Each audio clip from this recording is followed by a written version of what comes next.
Hello everyone, Phil Turek here.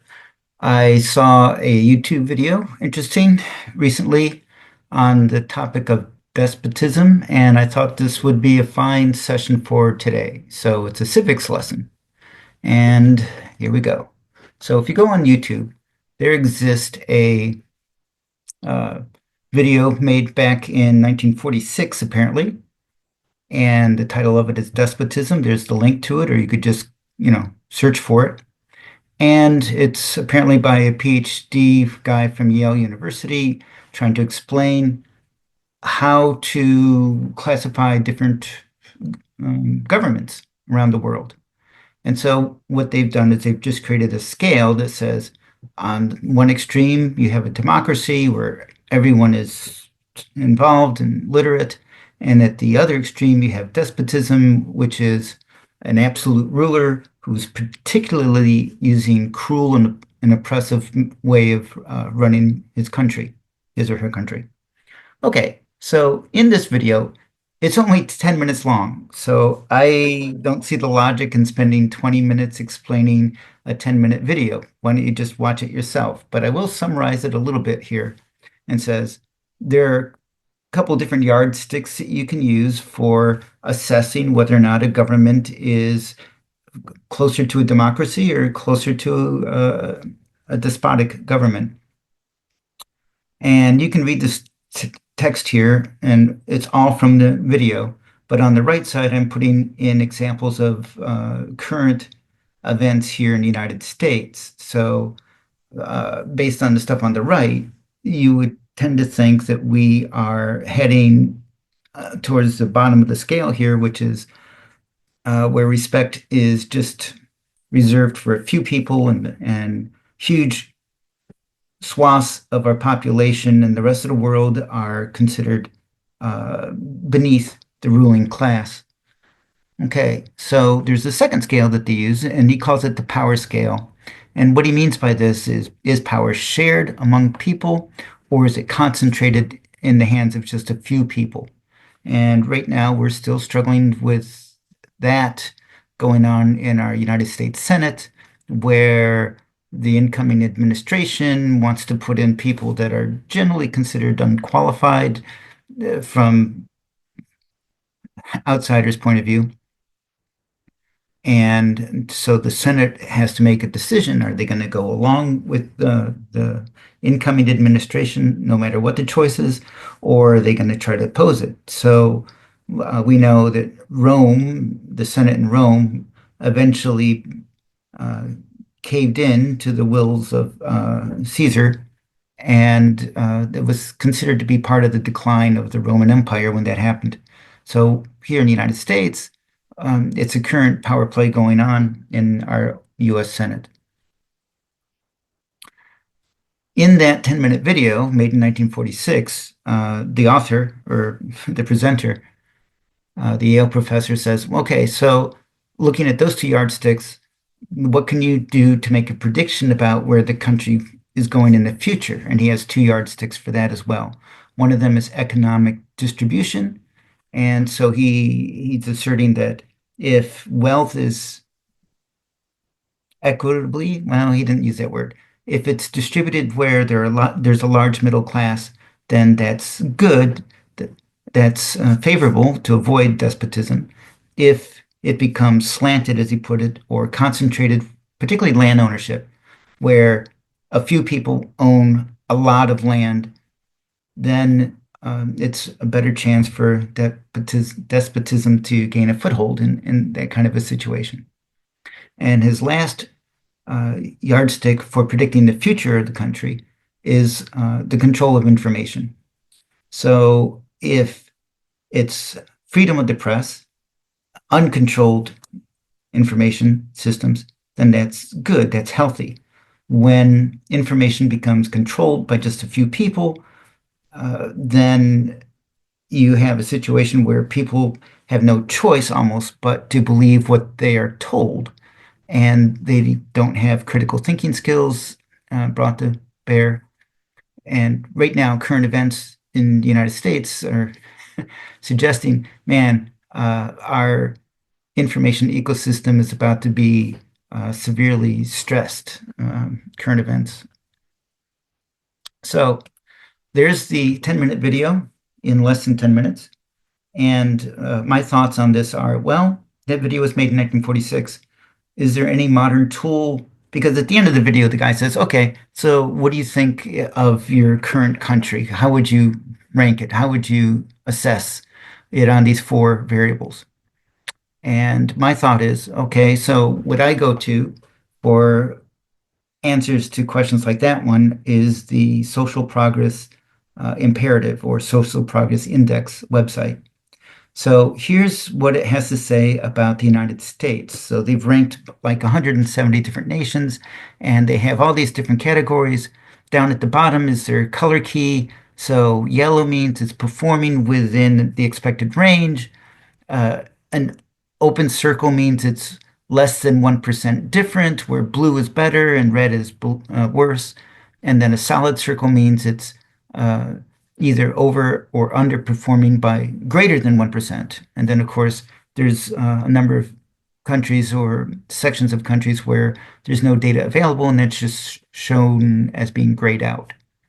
Okay, so the United States is currently ranked 29th out of 170 nations, even though we're eighth in gross domestic product per capita. Great. So that's where we're currently at. So I just sort of cherry picked out of this huge listing of categories what seemed to me to suggest the aspect of respect. Now, if you ask me this tomorrow, I might make different choices as my understanding evolves over, oh, what did they mean when they said count on help? What did they mean when they said this or that? So, as of today, uh, these are my choices for how I view the social progress imperative ranks the United States under the category of respect. Discrimination and violence against minorities.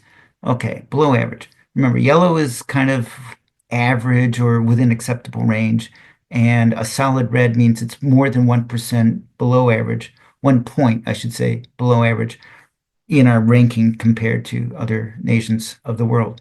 So the respect scale is not favorable, right? Uh, hmm. So that's not good. Under power, where again, this means is the government, the control of the government spread among many people, or is it concentrated in the hands of like just one oppressive ruler?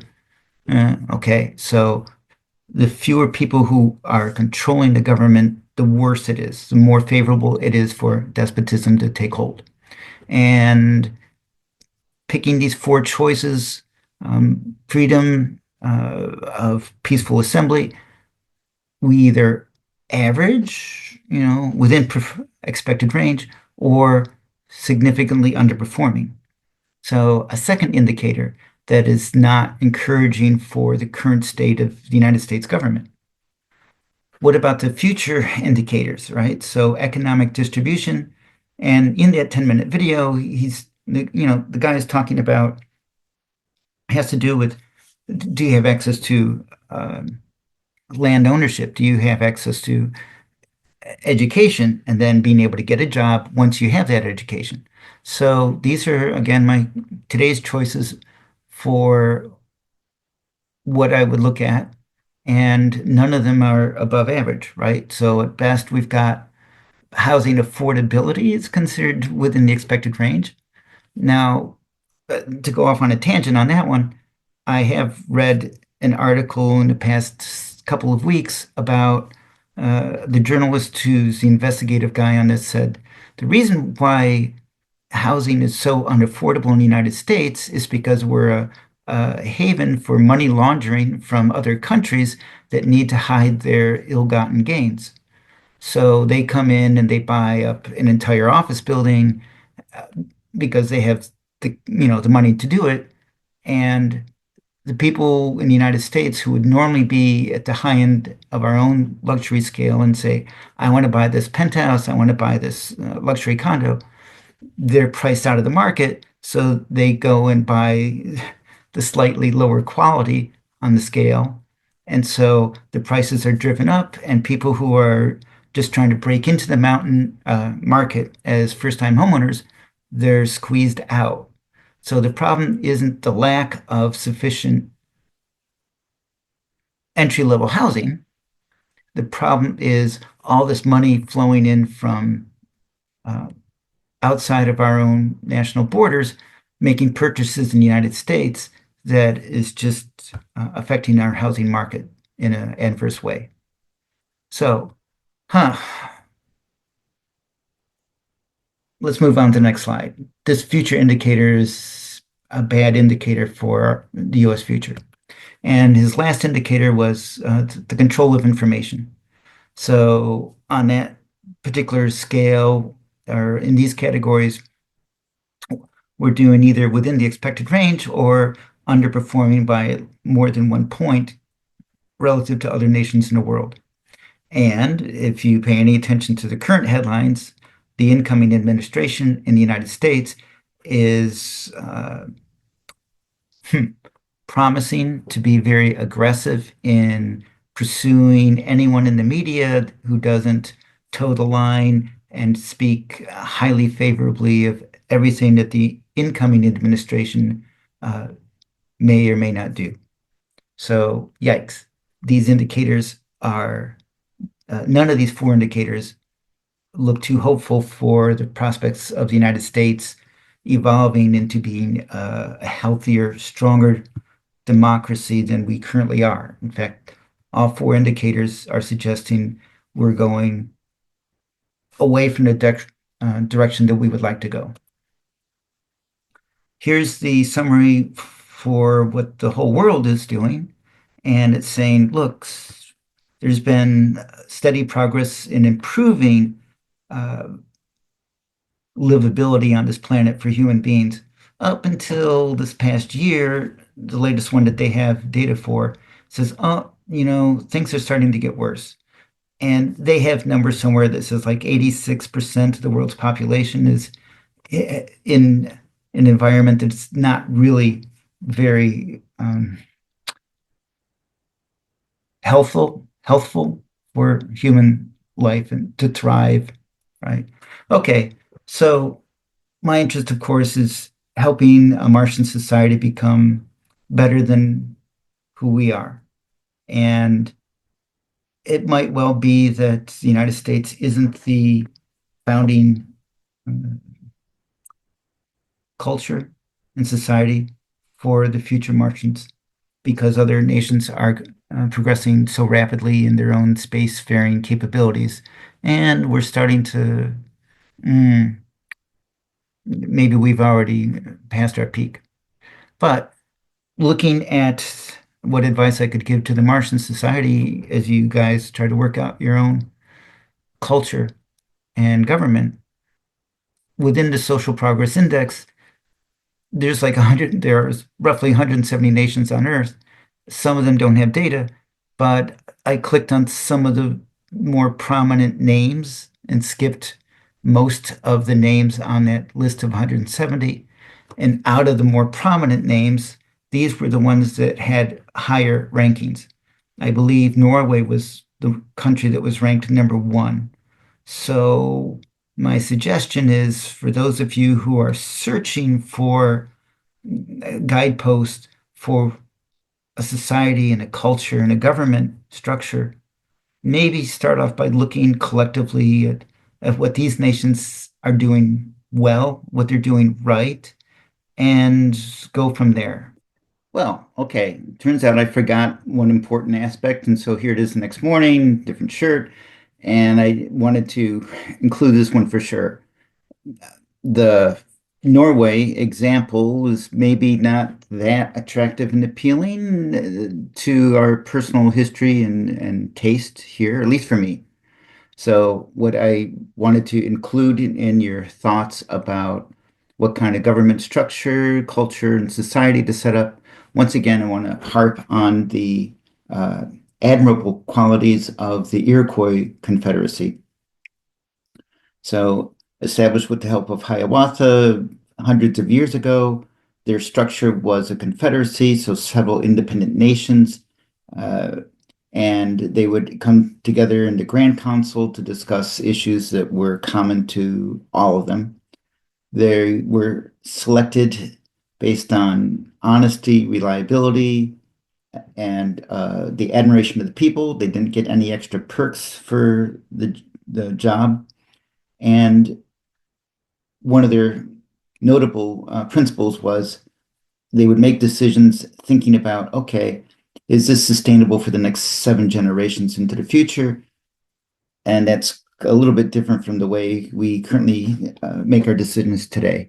So they did have a strong influence on the democratic foundation of the United States government. I think that should be like a primary source for you Martians to look into as you build your own society. All right, now I'm done.